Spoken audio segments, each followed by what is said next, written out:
اہل السنہ والجماع صحابہ کرام رضی اللہ عنہم کے دور میں جب فتنوں کا آغاز ہوا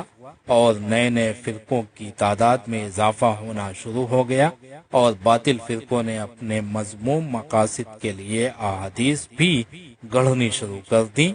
کیونکہ وہ جانتے تھے کہ ویسے تو ان کی بات کوئی نہیں مانے گا، لیکن چونکہ قرآن کریم کی طرح احادیث کو بھی دلیل شرعی سمجھا جاتا ہے، اس لیے حدیث کے سامنے لوگ سر تسلیم خم کر دیں گے۔ چنانچہ اہل حق کو اس بارے میں سخت تشویش ہوئی اور انہوں نے اس سلسلے میں احتیاطی تدابیر اختیار کی۔ چنانچہ امام محمد بن سیرین رحم اللہ متوفی 110 ہجری ارشاد فرماتے ہیں، پہلے زمانے میں کوئی حدیث بیان کرتا تو اس سے سند نہ پوچھتے، پھر جب فتنہ پھیلا یعنی گمراہی شروع ہوئی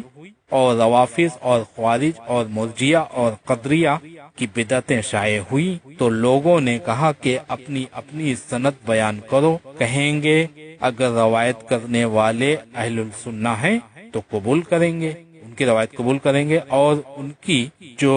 بدعتی ہیں تو نہ قبول کریں گے، یعنی جو بدعتی ان کی روایت قبول نہ کریں گے۔ یہ بزرگ تابعی دور عثمان رضی اللہ عنہ میں پیدا ہوئے، اس لیے دور فتنہ کو بہت قریب سے دیکھنے کا انہیں اتفاق ہوا تھا۔ انہوں نے کبار صحابہ کرام رضی اللہ عنہم اور صحابیات مثلا ابو ہریرہ، انس بن مالک، عبداللہ بن عمر، عبداللہ بن زبیر اور ام المومنین عائشہ صدیقہ رضی اللہ عنہا اور یہ حضرات صحابی رضی اللہ عنہم اجمعین وغیرہ سے علم حدیث حاصل کیا تھا۔ امام مسلم رحم اللہ نے اس زمن میں بہت سے بزرگوں مثلا سلیمان بن موسیٰ رحم اللہ، طاؤس، ابو الزناد عبداللہ بن زکان، سعید بن ابراہیم اور عبداللہ بن مبارک رحمہ اللہ کی احتیاطوں کا بھی ذکر فرمایا کہ جو وہ اہل البدع کی روایت کے سلسلے میں کیا کرتے تھے۔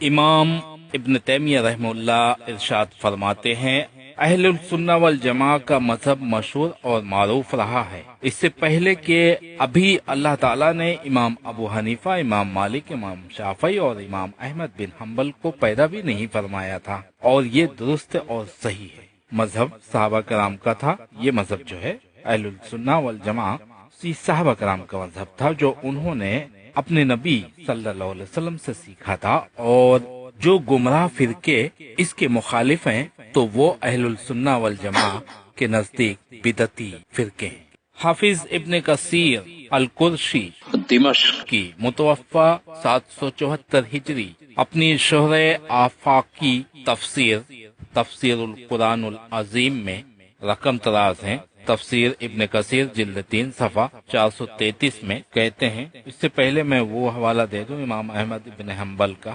منہاج السنہ جلد 2 صفحہ 252۔ اب جو تفسیر ابن کثیر جلد 3 صفحہ 433 کی بات میں بتا رہا ہوں وہ حافظ ابن کثیر رحم اللہ کی ہے۔ کہتے ہیں، اور اس امت میں بھی فرقہ پڑا اور سب فرقے گمراہی پر ہیں سوائے ایک کے کہ وہ حق پر ہے، اور وہ حق والی جماعت اہل السنہ والجماع ہے جو کتاب اللہ اور سنت رسول صلی اللہ علیہ وسلم کو مضبوط تھامنے والی ہے، جس پر اگلے زمانے کے صحابہ رضی اللہ عنہم تابعین اور ائمہ مسلمین تھے، گزشتہ زمانے میں بھی اور اب بھی، جیسے مستدرک حاکم میں ہے کہ رسول اللہ صلی اللہ علیہ وسلم سے دریافت کیا گیا کہ ان سب میں نجات پانے والا فرقہ کون سا ہے؟ آپ صلی اللہ علیہ وسلم نے فرمایا، لوگ اسی پر ہوں گے کہ جس پر آج میں اور میرے صحابہ ہیں، یعنی یہ فرقہ نجات پانے والا ہوگا۔ حافظ صاحب نے بھی نجات پانے والے اور جنتی گروہ کو فرقہ قرار دیا ہے، یہ بات یاد رکھیے گا۔ فرقہ بذات خود کوئی بری شے نہیں، فرقہ ناجیہ، فرقہ باطلہ، اس میں کوالٹی ہوتی۔ شیخ عبد القادر جیلانی 73 فرقوں والی روایت نقل کرنے کے بعد ان کی تفصیل بیان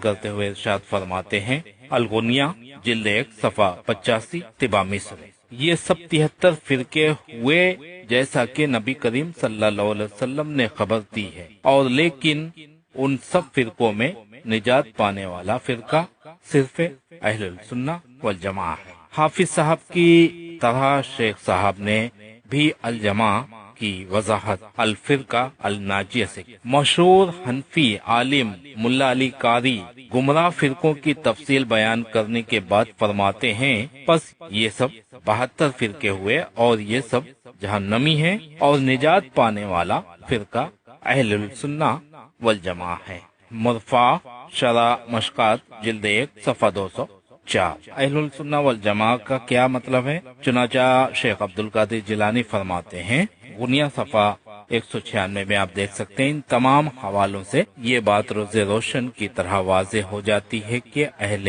حق کے لیے اہل السنہ والجماعہ کی اصطلاح اور نام صحابہ کرام رضی اللہ عنہم کے دور ہی سے مشہور ہو گیا تھا۔ یہ نام ان کے حق پرست ہونے کی علامت سمجھا جاتا تھا، اور جو لوگ اہل السنہ سے خارج تھے ان کو اہل البدع یعنی بدعتی فرقے مانا جاتا تھا، اور آج تک امت مسلمہ کہ کسی فرد نے بھی اس نام کا انکار نہیں کیا، بلکہ گمراہ فرقوں نے اپنی گمراہیوں کو چھپانے کے لیے بھی پورے زور شور کے ساتھ اس نام کو اپنے لیے استعمال کیا، جیسا کہ موجودہ دور میں بریلوی فرقہ بھی اپنے لیے اسی نام کو ٹھٹائی کے ساتھ استعمال کرتا ہے، حالانکہ ان کے ہاں سنت نام کی کوئی چیز موجود نہیں ہے، بلکہ ان کا گزر بسر ہی بدعات پر ہوتا ہے۔ یوں کہہ لیجئے کہ اوڑھنا اور بچھونا بدعات ہے ان کے پاس، سنت کا تو نام و نشان نہیں ہے، لیکن نام بدل دیا انہوں نے۔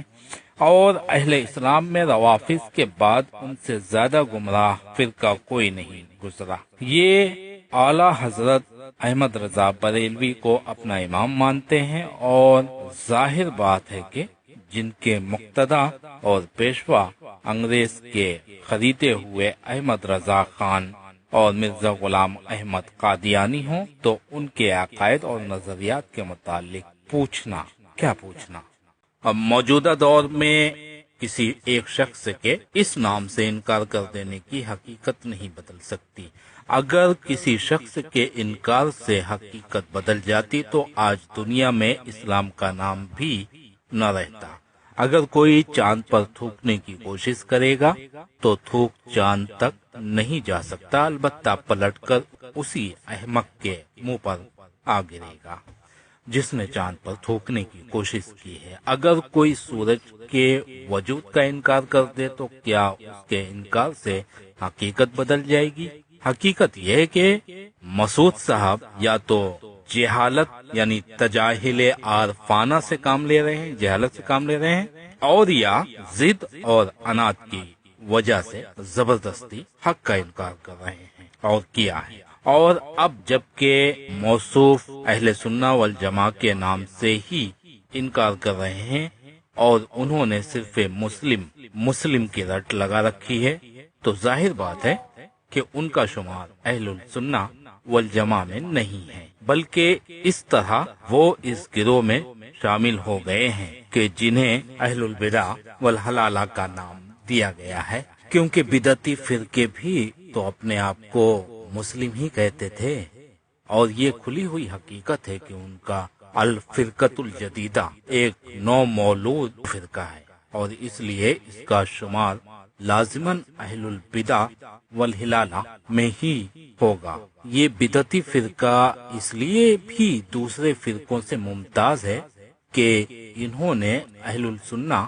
والجماعہ کے نام کا انکار نہیں کیا، بلکہ اس نام کو اپنے لیے فخر کا باعث جانا، لیکن یہ فرقہ تو اس نام کا ہی انکار کر رہا ہے۔